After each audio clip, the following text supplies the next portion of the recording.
दिल्लीतून एक मोठी बातमी येते। जोरदार वारा आणि पावसामुळे ग्राउंड सपोर्ट इक्विपमेंटची विमानाला धडक बसली आहे आणि त्यामुळे दिल्ली विमानतळावर काही वेळ गोंधळाचं वातावरण निर्माण झालं होतं। सुदैवानं कुणालाही दुखापत झाली नाही।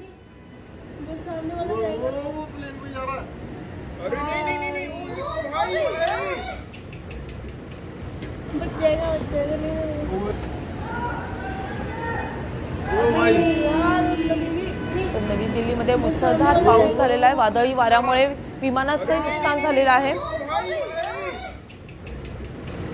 विमानतळावरच्या ग्राउंड इक्विपमेंटची जोरदार विमानाला धडक बसली आहे आणि त्यामध्ये विमानाचं नुकसान झाले, मात्र सुदैवानं कुणालाही दुखापत झाली नाही।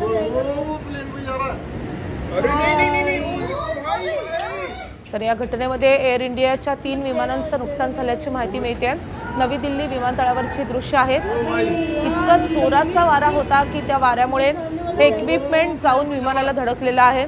तिथल्या सगळ्या कर्मचाऱ्यांनी ही घडामोड थांबवण्याचा प्रयत्न केला, मात्र या 3 विमानांचं नुकसान झालंय।